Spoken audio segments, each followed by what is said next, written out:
you take the loan to get through the moment, to do what you need to do to see another day in business, and we'll deal with the repayment when it happens. And it seemed like it was, at the time, nothing was unreasonable about the repayment terms at the time, but the time comes quickly and the recovery did not. They help small businesses in Canada survive the pandemic, but many small entrepreneurs in Canada now say they need a bit more help with their CEBA loans. The forgiveness repayment deadline for the program comes up next month, but the Canadian Federation of Independent Business says many entrepreneurs simply won't be ready. There are 900,000 businesses across Canada that have a CEBA loan, that took out a loan of $40,000 or $60,000 during the course of the pandemic.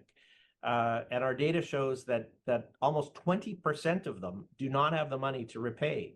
CEBA loans were up to $60,000 in interest-free. The forgiveness deadline has been extended twice, now January 18th, 2024. Repayment on this date means loan recipients can qualify for up to a third of the loan to be forgiven, and those who show they're refinancing the loan get a 2-month extension. For those who miss the deadline entirely, CEBA loans will be automatically converted to 3-year loans at 5% interest, but some small business owners say those rates are too high. When the government says, no problem, we'll convert this to an easy, 5% loan, but we're taking back the grant that, we said was available, and they're still charging you $125 a month more than a bank would charge you on the lower amount, it's not super helpful, right?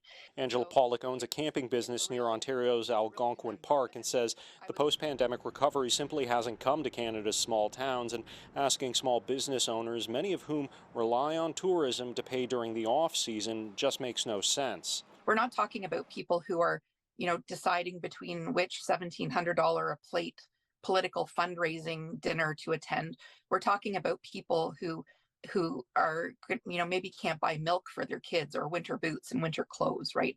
In October, provincial and territorial finance ministers asked for another CEBA extension, and the CFIB hopes Freeland will consider it when she meets other finance ministers on Friday. In a statement to CityNews, Freeland's press secretary says, in part, the bottom line is that if you are a small business and do not currently have the funds to pay your CEBA loan, you now have 3 years to repay it in full. In Ottawa, Shaoli Lee, City News.